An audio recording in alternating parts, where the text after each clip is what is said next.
اتعرف بيك. عم رجب بتشتغل فين يا عم رجب؟ البلديه. عم رجب، هل انت شايف ان ال 100 يوم اللي الرئيس مرسي وعد ان هيبقى فيه تغيير فيهم، شايف انت ان في اي حاجه اتغيرت ولا المشاكل زي ما هي؟ المشاكل زي ما هي، لسه ما فيش حاجه اتغيرت. مفيش اي حاجه اتغيرت؟ مفيش اي حاجه اتغيرت ولا حتى في تحسن في اي حاجه انت حسيت بيها؟ يعني العيش والطابور زي ما هو. طابور العيش زي ما هو؟ زي ما هو. طيب يا عم رجب، انت مرتبك كام؟ 700 جنيه يعني كله، واللي تشتغل في الجمعه والسبتات 120 جنيه. يعني حتى لو ما خدتش راحه 120 جنيه يبقى 820 جنيه. لا لو اشتغلت يدوك، ما اشتغلتش ما يدوهملكش. انت بتشتغل كام ساعه في اليوم يا عم رجب؟ انا اشتغل من 7:30 لغايه 2. 7:30 ل 2. طب بيكفوك المرتب ده؟ والله معايا كفر. عندك كام عيل يا عم رجب؟ معايا 7 عيال. بيتعلموا ولا؟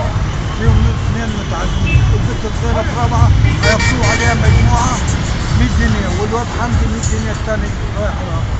والكبار كل واحد عايزين منه 500 جنيه رايح صناعه، والثاني عايزين منه 300 جنيه رايح في الصناعه بتاعت المهني، التدريب المهني في المؤسسه. طب انت بتطلب ايه من الرئيس مرسي؟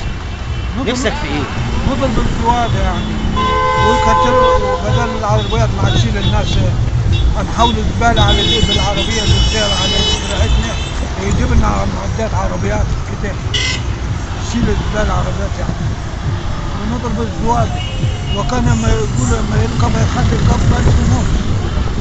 يعني انت عايز زياده في المرتب؟ وهل الزياده في المرتب دي هي الحل؟ لو يعني عدل الحال مع وخلي الجو يبقى كويس ورخص الحاجه. شكرا يا عم رجب. انا عايز اسالك ان هو الجاز ينزل والكارتات، والناس اللي هي في المواقف تظبط المواقف بس. ايه اللي اتحقق خلال ال 100 يوم من وجهه نظرك انت من اللي وعد بيه الدكتور محمد مرسي في برنامجه الانتخابي قبل توليه الرئاسه؟ هو كتير، كل حاجه اتحققت حلوه. هو إيه الجاز اللي عامل معانا الوقفه بس. يعني انت شايف ان ملف ان المستشفيات بالفعل تم المستشفيات دلوقتي بقت كويسه 100 عن الاول راح عن الاول، بس هو الجاز ازمه الجاز معانا، ازمه الجاز بس. بامانه يعني كنا تعبانين قوي.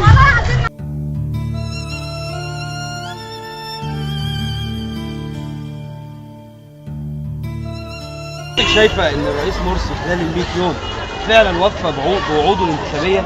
يعني في حاجه اتغيرت؟ مش عارفين احنا كده هو فقد الثقه، احنا متدمرين كلنا، لان هو حط نفسه في مأزق. 100 يوم ما فيش ولا نسبه امان، ما فيش نسبه امان. مستوى التعليم بقى زي الزفت اهو، اكتر من الاول. الزباله لو اتشالت يوم كده بيضحكوا علينا وخلاص. فبعديها بنص ساعه بتاعتي احنا عايزين حل، ب 30 وب 40. طيب ايه اللي انت طالباه الفتره اللي جايه ان هو يتغير؟ عايزين الامان، عايزين نحس بامان. نفسي اخرج زي الاول انا وولادي وابقى مطمنه، مش اخرج الاقي خناقات وبلطجيه. ايه تاني غير الامان؟ ايه تاني غير الامان؟ حاجه غاليه جدا. يعني رب البيت معاه 3-4 عيال، تجيب كيلو قوطه ب 3 جنيه وب 4 جنيه، نعمل ايه؟ هناكلهم منين؟ نبقى خارجين كده وابهات ارزاقيه على قدهم.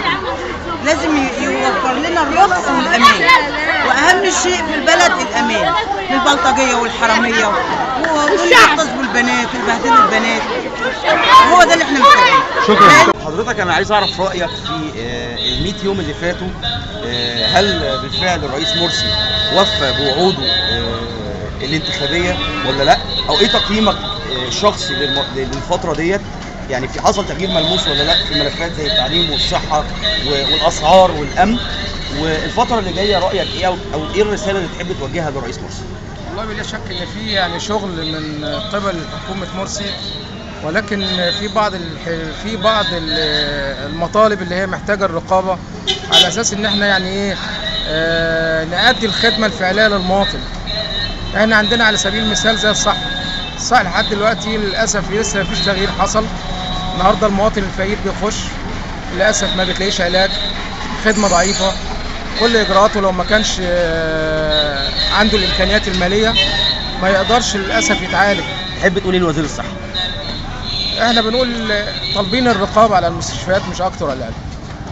بالنسبه للاسعار هل في اي ملاحظات؟ والله الاسعار دي ما عليهاش اي رقابه خالص نهائيا. ويمكن على سبيل المثال انبوبه الغاز، انبوبه الغاز للاسف النهارده احنا بندور عليها مش لاقيينها. انا لو انا مواطن اساسا قادر ممكن اشتري انبوبه الغاز، في غيري مش قادر. وصلت سعر الانبوبه النهارده حد ادنى 30 جنيه، حد اقصى 50 جنيه. بالنسبه للرواتب، الرواتب طبعا احنا يعني املنا ان ربنا يكرمنا سلامه وكده، يبقى في تحديد للحد الادنى للاجور وحد اقصى الاجور.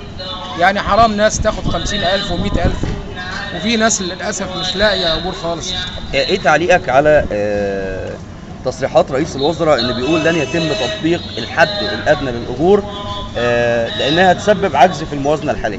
هل في حل للموضوع ده؟ والله انا شايف طبعا طول ما باقي النظام القديم موجود للاسف مش هنقدر نوصل لحل عمليه الحد الادنى والاقصى الاجور، لان هم هيتلاعبوا بالشعب. الرساله اللي عايز توجهها للرئيس مرسي خلال الايام اللي جايه؟ والله احنا بقول ربنا يوفقه واحنا معاه، ومحتاجين الناس تساعده، لان احنا كنا املنا الوحيد ربنا يكرمنا بواحد عارف ربنا سبحانه وتعالى ويخاف ربنا في الناس اللي في الناس اللي هم رعاياه يعني. انا عايز اعرف ايه تقييمك لاداء مؤسسه الرئاسه خلال ال 100 يوم اللي فاتوا؟ يعني هل الرئيس مرسي بالفعل وفى بوعوده الانتخابيه خلال ال 100 يوم ولا لا؟ بمعنى صح انت لمست تغيير في بتتعالج كويس، بتلاقي الحاجه اسعارها كويسه، انبوبه الغاز موجوده، وايه اللي انت طالبه منه الفتره اللي جايه؟ طالبين التغيير والحياه تبقى احسن. خلال 100 يوم لسه الحاجه زي ما هي اعتقد، لسه الانابيب زي ما هي وكل حاجه زي ما هي. انا كنا عايزين حل يعني عايزين حل، عايزين عداله اجتماعيه زي ما بيقولوا، عايزين برضه عيشه افضل. هو ال 100 يوم ما بيعملوش حاجه، بس برضه عايزين يعني ربنا يكرمنا وبرضه هو الداخليه برضه شغاله كويس والحياه برضه كويسه. ايه اللي انت شايفه في ال 100 يوم اتحقق؟ ال 100 يوم حقق ايه الرئيس يعني؟ ايه اللي حقق ايه؟ يعني هو في ال 100 يوم حقق برضه الامن والامان اللي احنا كنا برضه مفتقدينه في الثوره، وحقق برضه حاجات كويسه يعني مش وحشه، بس هو برضه نصبر عليه الراجل. يعني الراجل شغال مش يعني، وعمل لنا علاقات جميله بين الدول، اثيوبيا وحوض النيل، يعني عمل سفريات كتيره وحاجات كويسه يعني. لا انا رايي هنا في مصر. في مصر بالنسبه لمصر يعني وبرضه الصبر، يعني مثلا 30 سنه تخريب ودمار للبلد لازم نصبر عليه عشان ربنا يكرمه ويقدر يعمل حاجه.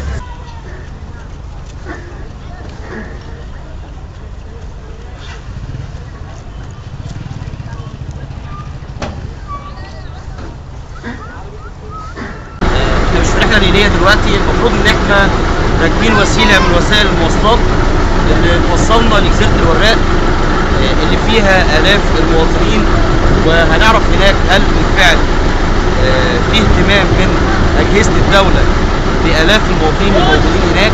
تقييمك لاداء مؤسسه الرئاسه او الرئيس خلال ال 100 يوم اللي فاتوا؟ هل فعلا الوعود دي اتحققت ولا لا؟ هو الصراحه العقود اللي هو اتكلم فيها بالنسبه انا شايف بالنسبه لموضوع الغاز والبترول والغاز والحاجات دي في السولر يعني كان بيتكلم فيها، بس هي حصلت مشكله من بعد الثوره في موضوع الغاز والغاز، ولحد النهارده المشكله دي احنا بنواجهها لان احنا اساسا بنمون غاز للمعديات دي.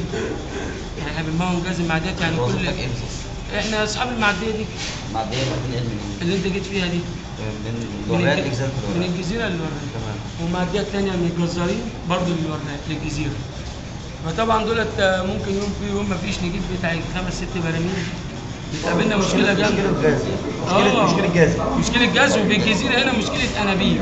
انت شايف لو هنتكلم عن المستشفيات طبعا انا اقول لك مستشفيات الحكومه معروفه ان مهمله عامه بقى، مستشفيات الحكومه مهمله، انما المستشفيات الخاصه انت بتلاقي فيها رعايه لانك انت بتخش بفلوسك. المدارس هنا في الجزيره زي ما تقول هم مثلا بيدونا الاساتذه اللي هم مش محتاجينهم. يعني هم برضه اساتذه محترمين وكويسين وبيعدوا معايا، بس برضه تحس ان هو اساسا ان المدرس اللي جاي مش جاي لتعليم. يعني المدرس اللي جاي مش جاي ان هو عشان يعلم، او شايف ان العيل نفسه يعني مش قابل للعلاج. وممكن ده برضه يكون غلط من المدرس نفسه، لان المدرس لو بيقدر يوصل المعلومه لدماغ الطالب يستوعبها. الاسعار اسعار السلع الغذائيه الخضروات. الاسعار بقت في الزياده. انا عايز اوصل معاك الموضوع ده. هل انت شايف ان الرئيس مرسي وفى بوعوده في 100 يوم؟ لا، الاسعار بقت في الزياده. الاسعار ما نزلتش ولا حتى سكت على مجالها، ده زادت. احنا الجاز بقول لحضرتك بالنسبه للجاز، الجاز زاد. احنا البرميل دلوقتي كنا بنجيبه ب 250 جنيه لحد المعديه، دلوقتي البرميل بندفع فيه 320 جنيه. ليه؟ عشان يجي. رخصت، البطاطس غليت، لو البصل مثلا رخص حاجه تاني تغلى، فمش عارفين ايه بصراحه يعني الجو. التعليم والصحه والكلام ده كله، المستشفيات المستشفيات بالنسبه للمستشفيات زي ما الراجل كان بيقول برضه، لو خاصه هتتعالج بفلوسك وباحلى علاج، ولو حكومه هيأهلوا فيه فعلا. طب ايه اللي انت طالبه من الرئاسه الفتره دي والرئيس مرسي؟ ربنا يصلح حاله والله ويصلح حال البلد، عشان هو واخدها خرابه، مش واخدها كنسبه مثلا معماريه ولا بتاع، وربنا يصلح حال الجميع. انت موافق على الاداء ده؟ انا بصراحه طالما هو ربنا اختاره فربنا يصلح حاله، احنا مش بايدينا حاجه.